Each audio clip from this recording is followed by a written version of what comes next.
আছে, কথা ঠিক কিনা? আল্লাহর রহমত পৃথিবীর মধ্যে ছড়ানো আমরা নিতে পারি না। আমরা অনেকেই কই যে রিজিক পাই না, চাকরি পাই না, তার ব্যবসা বাণিজ্য লাভ হয় না, আমরা নিতে পারি না। এই পৃথিবীতে ধনী কারা? একজন, কথা ঠিক কিনা? আমরা এই মানুষকে যদি ধনী বলি এটা ভুল হবে। মানুষকে কোনো সময় ধনী বলা যাবে না। ধনী একজনই, সে কে? এই পৃথিবীর মাঝে আসমান জমিন গ্রহ তরুণতা পাহাড় পর্বত নদী নালা মানুষ যেন যা কিছু আছে সব কিছুর মালিক যে, সেই জন্য ধনী। আমরা তার কাছে চাই। এই দুনিয়ার যে বাদশা, সেও কিন্তু নামাজ পড়ে আল্লাহ গো তুমি আমার কিছু দিও। হাত পাতি কার কাছে? আল্লাহর কাছে না? আল্লাহর কাছে তো সবাই হাত পাতে। আমিও হাত পাতি, আপনিও হাত পাতেন। এই দুনিয়ার যে বাদশা, সেও কিন্তু হাত পাতে। ফেরাউন কি বলছে? আল্লাহ তুমি কিন্তু বলো, আমি তো কিছুই না, তাও তুমি এই মানুষকে যদি আমি না বলি তাহলে আমার কথা আমি আমার গোনা, তুমি কিন্তু বড় তলে তলে কিন্তু এটা বলছে। সেজন্য ধনী হলে একজন, সেই মনিবের কথা আপনি আমার কি করতে হবে? মানতে হবে। সে মনিবের কথা যদি মানি তাহলে তো প্রকৃত মুসলমান। এই দুনিয়ায় কয়দিন থাকা যাবে বাবা? কয়দিন থাকা যাবে? থাকার জায়গা আল্লাহ পাক রব্বুল আলামিন বলে তোমাকে আমি এত স্বল্প হায়াত দিয়ে দুনিয়াতে প্রেরণ করেছি, তুমি কি ভেবে দেখেছো? তোমার হায়াতটা হলো যে নিঃশ্বাসটা তোমার ভিতরে চলে যাইতেছে, আমি যদি বন্ধ করে দিই তোমার হায়াতের জিন্দেগি শেষ, কথা দেখি না? যে নিঃশ্বাসটা ভিতরে গেল আর বাইর হইল না, তাই কি আমি আর আপনি আছি? আর যেটা বাইর হয়েছে, যে নিঃশ্বাসটা বাইর হইল নাক দিয়া, এই নিঃশ্বাসটা যদি আর ভিতরে না ঢুকে, তাই এত অল্প হায়াত দিয়া এই নিঃশ্বাস কি 2-1 ঘন্টা পর পর বাইর হয়? হ্যাঁ, 2-1 ঘন্টা পর পর কি? 2-1 মাস পর পর কি? না, প্রতি সেকেন্ডে, তাই না? নিঃশ্বাস যাইতেছে বাইর হইতেছে। যে নিঃশ্বাসটা বাইর হইলো, যদি বললাম একটার ভিতরে ঢুকলাম না, শেষ হায়াতি জিন্দেগি। কি বলা কথা ঠিক কিনা? তাই এত স্বল্প হায়াত নিয়ে আপনি আমাকে আল্লাহ পাক রব্বুল আলামিন জমিনে প্রেরণ করেছে।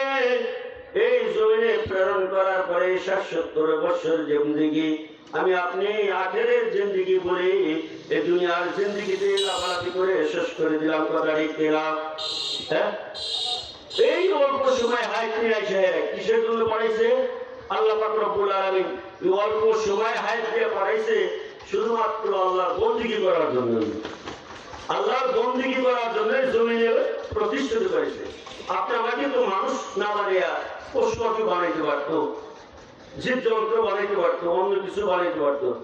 মানুষ আশরাফুল মাখলুকাত, শ্রেষ্ঠ শ্রেষ্ঠ জীব। মানুষের মধ্যে এত সুন্দর আকৃতি করে এত সুন্দর জীব আর বানায় নেই। মানুষ যে আকৃতি দিয়ে এত সুন্দর করে আল্লাহ প্রেরণ করে আবার কি বলছেন? আশরাফুল মাখলুকাত, শ্রেষ্ঠ শ্রেষ্ঠ জীব তোমরা। হায় রে কপাল পোড়া, আমরা শ্রেষ্ঠ জীব হইলাম। শ্রেষ্ঠ জীব, যত জীব আল্লাহ পাক রব্বুল আলামিন তৈরি করছে, তার মধ্যে শ্রেষ্ঠ জীব হলো মানুষ। মানুষ জীব, সেটা যে জাতি হোক, মানুষ রূপে যে জন্ম নিছে সে হলো শ্রেষ্ঠ জীব।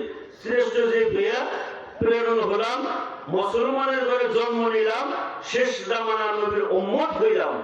তারপরেও যদি বেহেশতে না যাইতে পারি, তাহলে আসে কপাল করাম, আমাদের কোনো কিছু আছে? হ্যাঁ, কথাটা বুঝতে হবে। শ্রেষ্ঠ জীব হইলাম, মুসলমানের ঘরেও জন্ম নিলাম, আবার শেষ জামানার নবীর উম্মত হইলাম। আখিরি জামানার উম্মত। অন্যান্য নবীরা কিন্তু বলেছিল যে নবী না হইয়া শেষ জামানার উম্মত যদি হইতে পারলাম নি আমাদের মতো, যে তারপরেও আমাদের কপাল জন্ম হতো। কেন বলেছিল? কিয়ামত যখন সংঘটিত হবে, কিয়ামতের ময়দানে মানুষগুলি দৌড়াদৌড়ি করতে থাকবে, বিচারের দিন দৌড়াদৌড়ি করতে থাকবে। যার যার কম তার কাছে চলে যাবে, হুজুর বিচার সংগঠিত হয়ে যাক, বিচার সংগঠিত হয়ে যাক। হযরত মুসা আলাইহিস সালামের কওমেরা মুসা আলাইহিস সালামের কাছে যাবে, ইব্রাহিম আলাইহিস সালামের কওমেরা ইব্রাহিম আলাইহিস সালামের কাছে যাবে, হযরত দাউদ আলাইহিস সালামের কওমেরা দাউদ আলাইহিস সালামের কাছে যাবে, ঈসা আলাইহিস সালামের কওমেরা ঈসা আলাইহিস সালামের কাছে যাবে। সকল মানুষগুলি যখন দৌড়াদৌড়ি করবে কিয়ামতের ময়দানে, তখন সকল নবীরাই বলবে আজকের এই দিনেই আল্লাহ পাক রব্বুল আলামিনের কাছে ফরিয়াদ করার মতো আমাদের কেন সাধ্য নাই। কত বড় কথা মুসলমান ভাইয়েরা আমার, আজকের এই বিচার দিবসে আল্লাহ পাক রব্বুল আলামিনের কাছে বিচার আবেদনের জন্য আমাদের কেন সাধ্য নাই। একজন মানুষ পারবে, একজনই পারবে, সে হলেন জনাবে রাসূলুল্লাহ মুহাম্মাদুর রাসূলুল্লাহ। আজকের এই বিচার দিবসে আল্লাহ পাক রব্বুল আলামিনের কাছে সুপারিশ করতে একজনই পারবেন, সে হলেন শেষ জামানার নবী মুহাম্মাদুর রাসূলুল্লাহ। আল্লাহ পাক রব্বুল আলামিনের কাছে যখন বিচারের কথা বলবেন, আল্লাহ পাক রব্বুল আলামিন বলবেন, হুজুর আপনি ব্যস্ত হবেন না, আপনার উম্মতের মধ্যে সরিষার দানা পর্যন্ত, গমের দানা পর্যন্ত ঈমানওয়ালা যে থাকবে তাকে আজকে আমি মাফ করে দেব। বলেন সুবহানাল্লাহ। আপনার উম্মতের মধ্যে যার জমের দানা পরিমাণ ঈমানওয়ালা থাকবে তাদের একটু আজকে আমি মাফ করে দেব। আপনি ঘাবড়াবেন না। আপনার নবী হাসরের ময়দানে সিজদায় পড়ে যাবে, সিজদায় পড়ে অস্থির হয়ে যাবে, যেন আমার উম্মতের কোন গতি হয়, আমার উম্মতের আজকে যেন কোন গতি হয়। আল্লাহ পাক রব্বুল আলামিন বলবেন, নবী গো আজকে আপনার কান্দার দিন নয়। আল্লাহ বলবেন আজকে আপনার কান্দার দিন নয়। আপনি হীরা পর্বতে কান্দিছেন, বদরের যুদ্ধে কান্দিছেন, উহুদের যুদ্ধে কান্দিছেন, আজকে হাসরের ময়দানে আপনার কাঁদতে হবে না। আপনি আমার কাছে ফরিয়াদ করুন। আপনার উম্মতের মধ্যে যার জবের দানা পরিমাণ, গমের দানা পরিমাণ ঈমান থাকবে তাদেরকে আমি মাফ করে দেব। বলেন সুবহানাল্লাহ। অসংখ্য মানুষ হাসরের ময়দানে জবের দানা পরিমাণ ঈমান থাকবে, তাদেরকে মাফ করে দেওয়া হবে। আবার সিজদায় পড়ে যাবে, অসংখ্য মানুষ বাকি আছে। আল্লাহ পাক রব্বুল আলামিন ডেকে বলবে, হুজুর আপনি রহমাতুল লিল আলামিন, আপনি সিজদা উঠান, সরিষার দানা পরিমাণ ঈমান যার আছে তাকেও আমি মাফ করে দেব। বলেন সুবহানাল্লাহ। সরিষার দানা পরিমাণ ঈমানওয়ালাদেরকে ওই ময়দানে মাফ করে দেওয়া হবে। তারপরেও দেখা যাবে অনেক মানুষ জাহান্নামী হবে, আবার সিজদায় পড়ে যাবে। সিজদার পরে আল্লাহ পাক রব্বুল আলামিন ঘোষণা করবেন, নবী গো আপনি সিজদা উঠান, বিন্দু পরিমাণ ঈমান যার আছে তাদেরকে আমি মাফ করে দেব। বলেন সুবহানাল্লাহ। বিন্দু পরিমাণ, বিন্দু বলা হচ্ছে কি, একটা সরিষার দানা যদি 70 টুকরা করা হয়, তার মধ্যে যদি একটা বিন্দু হয়, ওই বিন্দুটা পরিমাণ যার ঈমান আছে তাদেরকে ওই ময়দানে মাফ করা হবে। আর বাকি লোক সব জাহান্নাম থাকবে। বাকি লোক যখন জাহান্নামে থাকবে, যারা একবার খালি বিশ্বাস করেছিল আমি মুসলমান, মুসলমানের ঘরে জন্ম নিয়েছে, কুরবানির গোশত খেয়েছে, 2 ঈদের নামাজ পড়েছে, মাসে 2 দিন জুমায় দিয়েছে, তারা আর কোনো কিছু করে নাই, ইমানদারি করছে, আমরা কলেমা একবার পড়েছি, তারা যখন জাহান্নামে হয়ে যাবে তাদেরকে বেহেশতের নহর দিয়ে যে পানি দেওয়া হবে, ওই পানির মধ্যে কয়লাগুলো ফালিয়ে দেওয়ার সাথে সাথে তাদেরকে আবার মানুষের মতো হয়ে যাবে। আল্লাহ পাক রব্বুল আলামিন এত দয়া করে মুসলমানদেরকে মাফ করে দিবে। বলেন সুবহানাল্লাহ। জাহান্নামের কি ভয়াবহতা দেখেন। গরমের দিন আমাদের একটু কিন্তু গরমে সহ্য হয় না, আর এই আগুনটা সেই আগুন জাহান্নাম। এদিকে দিশা হবে, এদিকে 2 দিকে কি থাকবে, একদিকে জাহান্নাম থাকবে। জাহান্নাম কি করবে? জাহান্নামের খাদ্য থাকবে কি, মানুষ আর পাথর। মানুষ আর পাথর থাকবে জাহান্নামের খাদ্য। জাহান্নাম কি করবে? ওই হাসরের ময়দানের দিকে লাফাইতে লাফাইতে থাকবে। যেমন আপনাদের এই এলাকায় সবুজ গাছ লাগানো হয়েছে না, ভুট্টা, কালাই, আলু গাছ, এই জায়গাতে এতটুকু হয়তো গাছ হয়েছে, ওই গাছের দুটো দিয়ে একটা বড় একটা সাগর যদি নিয়ে যেমন নিয়ে গেলে ওই ক্ষেত্রে কি করবো, এদিকে খাওয়া মারবো, ওদিকে খাওয়া মারবো, খাওয়ার জন্য। কথা ঠিক কিনা? ওই রকম জাহান্নামের দিকে, জাহান্নাম হাসরের ময়দানের দিকে লাফাইতে থাকবে আসার জন্য। আল্লাহ পাক রব্বুল আলামিন বলবে, ও ফেরেশতারা, তোমরা 70,000 ফেরেশতা জাহান্নামের পিছে শেকল লাগিয়ে পিছনের দিকে টেনে ধরো। পিছনের দিকে 70,000 শেকল লাগিয়ে পিছনের দিকে, যেমন আমরা গরু পিছনে দড়ি টাইনা ধরে যাওয়া, ওইভাবে টাইনা ধরো। আর আল্লাহ পাক রব্বুল আলামিন ফেরেশতাদের হুকুম করার পর জাহান্নামের পিছনে শেকল লাগায় টেনে ধরবে। হাসরের কার্যক্রম শেষ হয়ে যাবে। আল্লাহ রাব্বুল আলামিন কি করবেন? আপনি আমি যে শেষ রাতে নামাজ পড়ে সবাই শুনে বিভিন্ন ওয়াজ নসিহত শুনে যে আমরা চোখের পানি ফেলে এসেছি, ধর্মের কথা বলে যে পানি ফেলে এসেছি, এই চোখের পানিগুলি সংরক্ষিত থাকবে। ওই পানিগুলি কি করবে? হাসরের জাহান্নামের দিকে নিক্ষেপ করা হবে। যখন জাহান্নামের দিকে ওই পানিগুলো নিক্ষেপ করা হবে, জাহান্নাম তখন কি করবো? পিছিয়ে যাবো, পিছিয়ে যাবো। বুঝতে পারছেন? তাদের বাবাজি আমার, আমরা মুসলমান নাম নিয়েই চললে হবে না। আমাদের কি করতে হবে? আমাদের নামাজ পড়তে হবে, মায়েরা পর্দায় থাকতে হবে। দেখেন, একটু ভেবে দেখবেন, একটু যে এই যে আপনি আমি ঘুমাম আজকে, এই ঘুমে থেকে চেতন পাবো কি পাবো না, তার কোনো নিশ্চয়তা আছে? কিসের জিন্দেগি করি, কিসের বাড়াবাড়ি করি? সেজন্যই যতই ওয়াজ নসিহত শুনি, নিজে নিজে যদি একটু ভেবে দেখুন যে আমি কি করতেছি, আজকের দিনের মধ্যে আমি কয়টা ভালো কাজ করছি, কয়টা মন্দ কাজ করছি। আপনি হিসাব করবেন, দেখা যাবে যে ফেল। আপনার হিসেবে আমার হিসেবে ফেল হয়ে যাবে। আর আল্লাহ তো ওয়াহিদুল কাহ্হার নামের আসরে যেদিন বসে আপনি আমার হিসাব নেবে যে মোবাইলে 1 মিনিট কথা বলে কি করতে হয়? বিল দেওয়া লাগে। হ্যাঁ, 1 মিনিট মোবাইলে কথা বলে বিল দেওয়া লাগে। সারাদিন কত কথা বলতেছি, তাকে বিল একদিন দেওয়া লাগবে না? অবশ্যই বিল দেওয়া লাগবে। আল্লাহ রাব্বুল আলামিন বলবেন, মোবাইলে 1 মিনিট কথা বলছো, বিল দেওয়া লাগছে, সরকারকে ট্যাক্স দেওয়া লাগছে। আর আমি তোমাকে জবান দিয়েছিলাম, আমার তোমার এই জবান আমার দেওয়া জবান দিয়া তুমি আমাকে কয়বার দেখেছ? ধরবে না? আমি যে তোমাকে হাঁটার জন্য ব্যবস্থা করে দিয়েছিলাম, তুমি রাস্তাঘাটে চলার সময় গাড়িতে 1 মিনিট গেলে 10 মিনিট গেলে গাড়ি ভাড়া দেওয়া লাগে কি লাগে না? আর তোমাকে এমন 2টা চাকা দিয়েছি, তুমি যে হেঁটে আমার যে টাকার জন্য মসজিদে কয়বার গিয়েছো না, তুমি বাড়িতে সময় কাটিয়েছো, হিসাব দেওয়া লাগবে কি লাগবে না? হ্যাঁ, আপনি বাজারে যাবেন, এখান থেকে ব্যাংক দেওয়া লাগবে। আর হাইটা যে যাইতেছেন, মসজিদে কয়বার গেছেন, আরো এই ইসলামের কাজে কয়বার গেছেন, এটা হিসাব দেওয়া লাগবে না? অবশ্যই লাগবে। বাবা, প্রত্যেক কাজে আপনি আমার হিসাব দিতেই হবে। আপনি আর আমি যদি বিশ্বাস করি যে আমরা কোন নবীর উম্মত, যার সিগনেচার ছাড়া হাসরের ময়দানে বিচার হবে না, সেই নবীর উম্মত, কত দামি উম্মত আমরা।